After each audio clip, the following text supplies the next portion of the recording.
नवी मुंबईत रस्ता सुरक्षा सप्ताहानिमित्त भव्य कार्यक्रम। नवी मुंबईत पहिल्यांदाच रस्ता सुरक्षा सप्ताहानिमित्त भव्य कार्यक्रमाचे आयोजन करण्यात आले। विविध शाळा महाविद्यालयातील विद्यार्थ्यांनी मोठ्या उत्साहात सहभाग घेत रस्ता सुरक्षाबाबत जनजागृती केली। आरटीओ, पोलीस विभाग आणि सामाजिक संस्थांच्या संयुक्त विद्यमाने आयोजित या उपक्रमात वाहतूक नियमांचे पालन, हेल्मेट व सीट बेल्ट वापराचे महत्त्व यावर विशेष भर देण्यात आला। कार्यक्रमात मान्यवरांनी मार्गदर्शन करत अपघात टाळण्यासाठी प्रत्येक नागरिकाने जबाबदारीने वाहन चालवणे गरजेचे आहे असा संदेश दिला। सारथी सुरक्षा सेवा संस्था ही गेले अनेक वर्ष या विषयामध्ये काम करत आहे। मी स्वतः गेले 25 वर्ष या विषयाचा पुरस्कार घेतोय, परंतु या विषयामध्ये मोठ्या प्रमाणामध्ये जनजागृती झाली पाहिजे।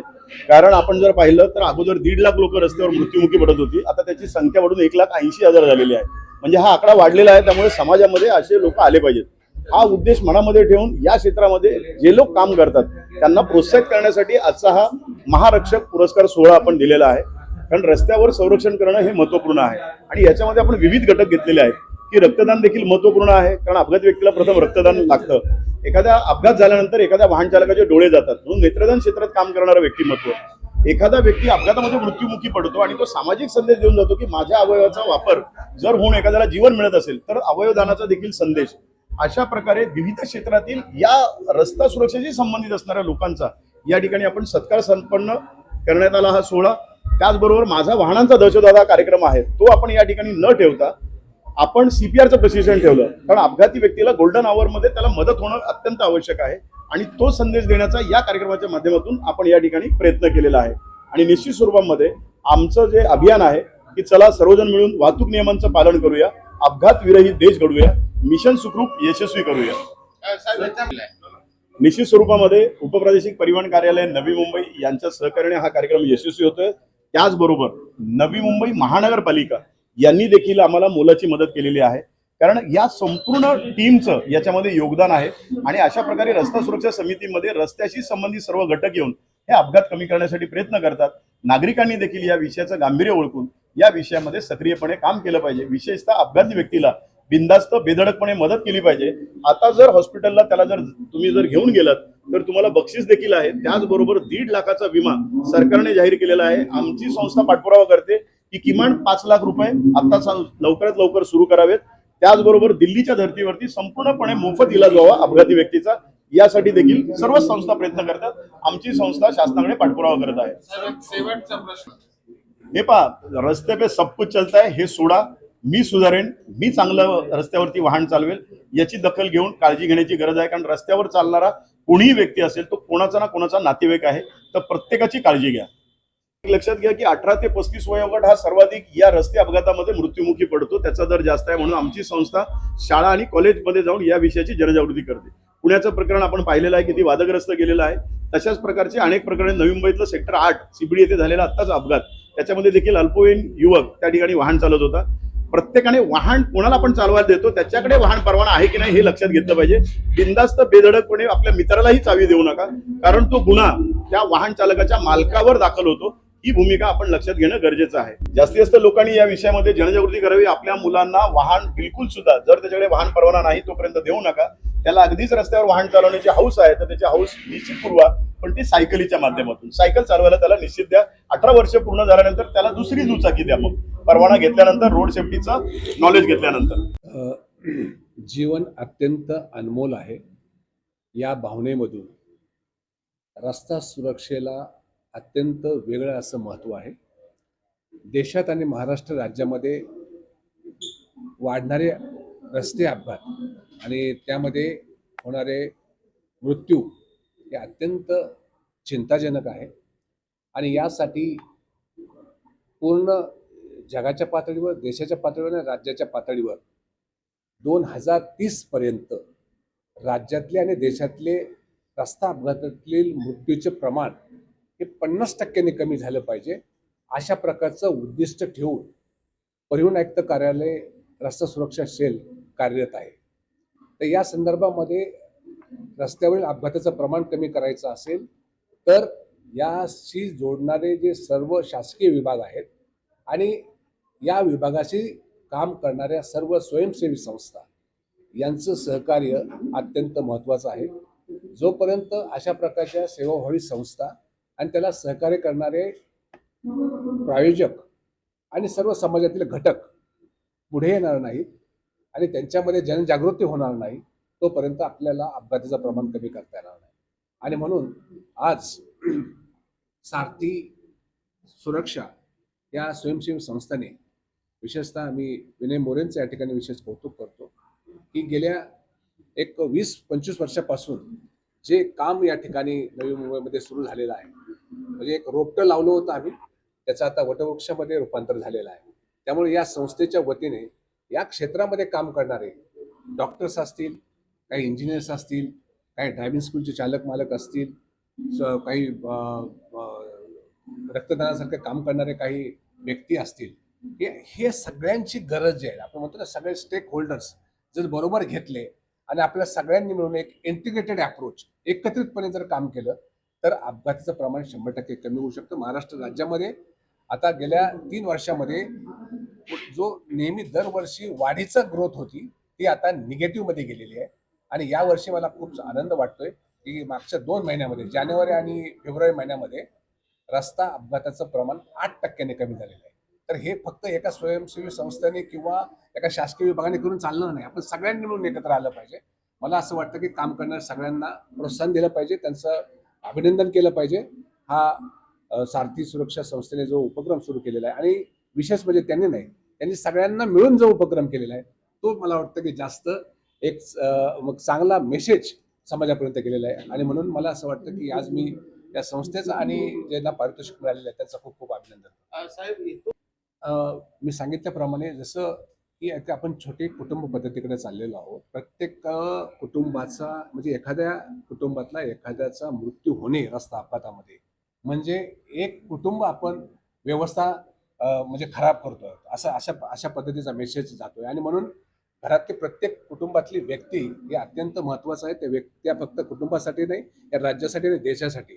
आणि त्याच्यासाठी ह्या विनाकारण म्हणजे कोणत्याही प्रकारचं, म्हणजे यामध्ये फार असं काही त्याचा दोष नसतो. एखादा व्यक्ती एखाद्या गाडीमध्ये बसला, त्या गाडीचा अपघात झाला आणि त्याचा मृत्यू होतो. तर मला असं वाटतं की त्या व्यक्तीचा दोष नसतानाही अपघात होणं आणि मृत्यू होणं ही गोष्ट या रस्ता सुरक्षेशी संबंधित आहे. आणि म्हणून की आपल्याला सगळ्यांना मिळून हा कार्यक्रम केला पाहिजे आणि समाजाला हा मेसेज गेला पाहिजे की हा कार्यक्रम शासनाचा नसून, फक्त शासनाचा नसून हे सगळ्या लोकांसाठी आहे आणि लोकांपर्यंत तो पोहोचला पाहिजे. लोकांचा प्रतिसाद पण तेवढाच गरजेचा आहे. कारण आपण बघतो की जे काही अपघात होत आहेत, हे अपघात हे फक्त बेफिकीर वृत्तीमुळे आणि निष्काळजीपणामुळे, म्हणजे आपण वाहन चालवतोय आणि मोबाईलचा वापर करतोय, या निष्काळजीपणा आहे. याला काय असं वेगळं कोणतं रॉकेट सायन्स नाही की आपल्याला अपघाताचं कारण काय तेच कळत नाही. कारण सगळे माहिती आहे, त्याचं पालन होणं गरजेचं आहे. आणि म्हणून मी सगळ्या जनतेला या ठिकाणी आवाहन करतोय की ही सगळ्यांची एक सामूहिक जबाबदारी आहे. आपण अतिशय चांगल्या म्हणजे व्यवस्थेकडे आपण जेव्हा वाटचाल करतोय, जेव्हा आपल्याला स्वतःची प्रगती करायची असते, त्या प्रगतीच्या बरोबरच आपली सुरक्षाला सगळ्यात महत्त्व दिलं गेलं पाहिजे. सेफ्टी फर्स्ट हे पुढं आपण ठेवून, म्हणजे पहिल्यात सगळ्यात अगोदर कोणताही विकास करत असताना, कुठल्या कामावर जात असताना, कुठलं एखाद्या प्रवास करत असताना सुरक्षा पहिली, अशा प्रकारचं ब्रीथ ठेवून आपण वागलं पाहिजे. आणि मग जर तसं ब्रीथ ठेवलं आपण, तर बरोबर आपला वाहनाचा वेग कमी होईल, आपल्या कुटुंबाचा आपल्याला निश्चितपणे त्याच्यामध्ये आपल्या कुटुंबाची सुरक्षा निर्माण केली पाहिजे. या दृष्टीने आपण एक जबाबदारीतून वाहन चालू, असं मला वाटतं. सर, मोठ्या प्रमाणात आपल्याकडे मला असं वाटतं की मोटर वाहन कायद्यामध्ये ह्या सगळ्या प्रकारच्या तरतुदी आहेत. म्हणजे सगळ्यात म्हणजे तुम्ही फक्त मोबाईल हे एक म्हणजे फार मोठं कारण आहे म्हणून आपण फक्त मोबाईल दिसतो, पण कोणत्याही प्रकारचं डिस्ट्रॅक्शन म्हणजे त्याच्याकडे दुर्लक्षपणा करणं, म्हणजे एखादा आपलं मेन ड्रायव्हिंगचं काम आहे, आपण दुसरंच काहीतरी काम करणं, त्याला आपण म्हणतो की म्हणजे दुर्लक्षितपणा करणं. अशा प्रकारे आपण जर वाहन चालवायचा प्रयत्न केला तर अपघाताचं प्रमाण निश्चितपणे वाढणार आहे. आणि म्हणून आपण हे मोबाईलच्या वापराच्या संदर्भामध्ये आपण सगळ्यांना विनंती आहे की जेव्हा आपल्याला एका वेळी आपल्याकडे मन आहे की एका वेळी एकच काम केलं पाहिजे, तर ड्रायव्हिंग करत असताना सगळ्यांनी ड्रायव्हिंगचंच काम करावं. जर खरोखर कोणाला जर मोबाईल अत्यंत महत्त्वाचा जर कॉल आला असेल तर आपण वाहन साईडला घ्यावं, सुरक्षितपणे थांबावं. वेळ आपला आहे, आपण किती वेळ बोलू शकतो, परंतु आपण वाहन चालवत असताना आपण स्वतःची आणि इतर रस्ता सुरक्षामधले जे सगळा रस्त्याचा वापर करतात त्याची सुरक्षा धोक्यात आणू नका, अशा प्रकारचं मी सगळ्यांना आवाहन करतो. ये बहुत ही अच्छा प्रोग्राम है और ऐसे और प्रोग्राम होने चाहिए हर महीने, हर जगह पर, हर इलाके में, ताकि लोगों में एक अवेयरनेस आए और लोग अपनी जान की अहमियत और कीमत समझें। लोग बहुत लापरवाह है, मोटर बाइक चलाते तो हेलमेट नहीं पहनते, गाड़ी चलाते तो सीट बेल्ट नहीं लगाते हैं। तो जितने भी ये लोग लापरवाह लोग हैं, रैश ड्राइविंग करते हैं, मोटर बाइक वाले बहुत कट मारते हैं, तो ये सब चीज़ें जो है इसमें सुधार सरकार तो अपनी तरफ से ला ही रही है, लेकिन एक नागरिक होने के नाते हम सबको, दूसरे नागरिकों को अवेयर करना चाहिए कि आप ये जो कर रहे हैं वो गलत कर रहे हैं और इस आप सुधारिए। अब फॉरेन कंट्रीज में देखते हैं कि लोग वहाँ कितने डिसिप्लिन में रहते हैं। यहाँ पर लोग कोशिश करते हैं कि ये डिसिप्लिन की ऐसी तैसी कर दें हम। तो लोगों को डिसिप्लिन सिखाना, और अभी बड़ा अच्छा प्रोग्राम चल रहा था CPR का कि अगर कोई बेहोश हो जाए, किसी को स्ट्रोक आ जाए तो कैसे उसको वो करना चाहिए। बहुत ही अच्छी मुहिम है विनय मोरे साहब की और उनकी पूरी टीम की। आप लोग सब उनकी टीम में हैं, तो बहुत अच्छा प्रोग्राम है। बहुत अच्छा लगा मुझे यहाँ आके, मेरी भी नॉलेज बढ़ी कि भाई गॉड फॉरबिड कभी इमरजेंसी हो घर में तो कैसे आदमी को रिएक्ट करना चाहिए, ट्रीट करना चाहिए। मैं जनता से यही दरख्वास्त करना चाहूँगा कि जिंदगी ना मिलेगी दोबारा, ये एक ही जिंदगी है, इसीलिए आप इसकी अहमियत समझिए। खास करके उन बच्चों को जिन्हें नया नया लाइसेंस मिलता है, वो अंग्रेजी फिल्में देखकर या धूम जैसी फिल्में देखकर सोचते कि भाई हम जितनी हो सकता है एक्सीलेटर दबाए, रफ्तार में चलाए। भाई गिरफ्तार तो आप होंगे ही होंगे, लेकिन आप कितने लोगों को लेके डूबेंगे वो आपने कभी सोचा? किसी का बाप, किसी का भाई, किसी का बेटा, वो सदस्य जो एक ही घर में कमाने वाला हो, उसकी भी आप उसको हलाक कर देंगे अपने इस लापरवाही में। इसीलिए मैं सारे बच्चों से, बच्चियों से और ख़ास करके उन लोगों से जो रैश ड्राइविंग करते हैं, चाहे गाड़ी हो, मोटर बाइक हो, और हमारे कुछ रिक्शा चालक भी हैं, वो भी बहुत रैश चलाते हैं। सर, मैं चाहूँगा कि पेरेंट्स ऐसी हरकतें करना बंद कर दें। और कभी कभी हम पेरेंट्स को ब्लेम करते हैं, लेकिन क्या होता है कि पेरेंट्स आउट ऑफ टाउन होते हैं या किसी काम में व्यस्त होते हैं, तो बच्चे चोरी से भी गाड़ी लेके जाते हैं, और जब चोरी से ले जाते हैं तो ऐसी चीज़ें हो जाती हैं।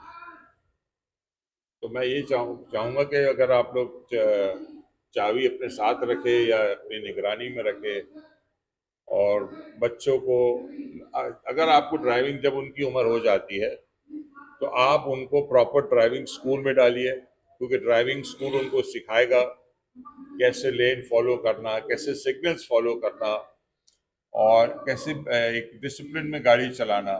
अक्सर देखा गया है कि जिनके घर में ड्राइवर्स होते हैं, वो ड्राइवर जो है वो खुद ही बच्चों को ड्राइविंग सिखा रहे हैं।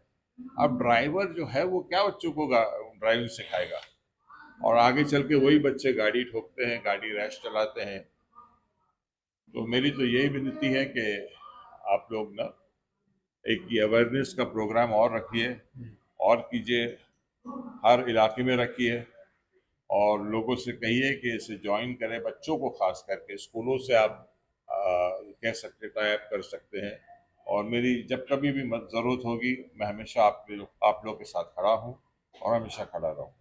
ये बिच्छू का जहर है रॉबर्ट, पीने वाली किसी चीज में 2 बूंद मिला दो, आदमी नीला होके पीला हो जाता है, और फिर हमेशा हमेशा के लिए ढीला हो जाता है। आजकल के बच्चे जो है मोबाइल में ज्यादा व्यस्त रहते हैं, देखते कहीं है, चलते कहीं है, और कहीं ना कहीं पेरेंट्स भी जो है अपने बच्चे को, छोटे बच्चे को चाबी देते हैं। किस तरह से उनको आप आवाहन करना चाहते हैं? मैं Lion Anoop Tharwani, Lions Club of Navi Mumbai Platinum. हमने ये जो आज प्रोग्राम ऑर्गेनाइज किया है जस्ट ये अवेयरनेस के लिए, ये जो ड्रिंक एंड ड्राइव होती है, विदाउट हेलमेट ड्राइविंग होती है, रोड क्रॉसिंग में प्रॉब्लम आ रहे हैं, या ऐसी कोई विदाउट सेफ्टी बेल्ट ड्राइविंग करते हैं, ये अवेयरनेस क्रिएट करने के लिए, यंगस्टर्स को ट्रेनिंग देने के लिए और पेरेंट्स को ट्रेनिंग देने के लिए कि बच्चों को भी सुरक्षा कीजिए कि हमारा जो ये सेफ्टी मोड्स हैं, अगर हम ये नहीं अडॉप्ट करेंगे तो हमारी दुर्घटना पक्की है।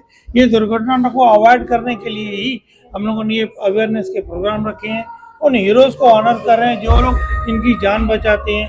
जान बचाने के तरीके और उनके लिए सिस्टम्स क्या अडॉप्ट किया जाए, वो सब हमने यहाँ पे दिखाने की कोशिश की है। हमारा मैसेज यंगस्टर के लिए यही है कि do not over rule any other wrong procedures, wrong methods जिसमें एक्सीडेंट्स काफ़ी हो रहे हैं। जैसा आपने डाय से सुना होगा कि 1.5 लाख के ऊपर मौतें हो रही हैं साल में, उसको हमने कैसा भी करके हमें रिड्यूस करना है। यही हमारा बीड़ा है, यही हम ट्रेनिंग दे रहे हैं सभी यंगस्टर्स को, पेरेंट्स को और सभी देशवासियों को कि रोड एक्सीडेंट शिल बी अवॉइडेड। यस, ये हमारी प्राइम मिनिस्टर से भी काफ़ी आह्वान आए हैं, लोगों से भी आह्वान आए हैं, हॉस्पिटल से भी आह्वान आए हैं। अगर कहीं बाय चांस ऐसी दुर्घटना गॉड सिक ना हो, और अगर हो भी जाती है तो उसको जो ऑर्गन डोनेशन का जो प्रोग्राम किया जाता है, हमारे लायंस वाले भी काफ़ी करते हैं। ऑर्गन डोनेट करके भी इससे दूसरे की जान तो बचा जा सकती है। वही यह मैसेज आज दिखाया गया है, ऑर्गन डोनेशन के भी प्लेज दिया जाए। कभी बाय चांस एक्सीडेंट में या ऐसा कोई दूसरे कोई मौत में भी अगर हो जाए तो प्लीज़ उसको सपोर्ट कीजिए। सबसे पहले तो ये जितने भी महानुभाव यहाँ आए ना, उनका बहुत बहुत शुक्रिया, तहे दिल से शुक्रिया। बिकॉज ये जो हम लोगों ने ये जो इवेंट, ये कार्यक्रम जो डाला है, ये जो शुरू किया है, ये सिर्फ ये एक मैसेज पहुँचा रहे हैं हम लोगों तक कि भाई जीवन कितना सुरक्षित तरीके से हाईवे पे हमें जीना चाहिए। लोग अपनी तरह से गाड़ियाँ चलाते हैं, कोई व्यसन करके चलाता है, कोई पी पा के चलाता है, और फिर कितना नुकसान हो जाता है, अच्छे अच्छे लोगों की ज़िंदगियां बर्बाद हो जाती है। तो इससे अच्छा है कि हम प्रोटेक्टिव क्या उसमें प्रोटेक्टिव एक्शंस क्या ले सकते हैं। और उसी के लिए जैसे कि अभी फोर्टिस हॉस्पिटल से डॉक्टर मंजीत आए हुए हैं, वो अपना मेडिकल केयर के बारे में बता रहे हैं। जितने भी बड़े बड़े पुलिस अधिकारी, ट्रैफिक अधिकारी, आरटीओ अधिकारी आए हैं, उन्होंने अपना अपना नज़रिया रखा कि किस तरह से जीवन बचाया जा सकता है। और ऐसे ढेर सारे सिटीजन्स हैं जो इस काम में लगे हुए हैं। जैसे कि हमारी सारथी सुरक्षा सेवा संस्था है, हमारे जितने भी कार्यकर्ता है वो सब यही दिन रात यही काम में लगे रहते हैं। तो हम चाहते हैं कि ये मैसेज कि एक सुरक्षित जीवन, एक रोड सेफ्टी, ये कितनी इम्पोर्टेंट और कितनी एसेंशियल चीज़ है जो लोगों तक पहुँचे, इसलिए हम ये कार्यक्रम कर रहे हैं। और मैं आशा करता हूँ कि सब लोगों तक ये बात पहुँचे और सब अपना अपना जीवन सुरक्षित बनाए। आज सारथी सुरक्षा संस्था व प्रादेशिक परिवहन कार्यालय नवी मुंबई यांच्या वतीने संयुक्त विद्यमाने हा एक कार्यक्रम घेण्यात आला होता। या कार्यक्रमाला सहपरिवहन आयुक्त, अप्पर परिवहन आयुक्त श्री भरत कळसकर साहेब उपस्थित होते आणि त्यांनी सुद्धा या कार्यक्रमाला चांगलं रस्ता सुरक्षेविषयी मार्गदर्शन केलेलं आहे। या कार्यक्रमात वेगवेगळे ज्या संस्था आहेत, जसे हॉस्पिटल असतील किंवा काही रक्तदान करणारे योद्धा असतील किंवा फायर ब्रिगेडचे लोक असतील, पोलीसचे लोक असतील, आरटीओ डिपार्टमेंटचे लोक असतील, यांनी संयुक्त विद्यमाने एकत्र येऊन नागरिकांना जनजागृती रस्ता सुरक्षेविषयी केलेली आहे। जनतेला मी एकच आवाहन करेल, 2 व्हीलर असू द्या किंवा 4 व्हीलर असू द्या, कुठल्याही प्रकारे कुठलाही कॉल ड्रायव्हिंग करताना घेऊ नये। कॉल अर्जंट असेल तर गाडी सुरक्षितपणे साईडला पार्क करावी, त्यानंतर जे काही बोलायचं असेल ते बोलावं। पण while driving do not talk on mobile.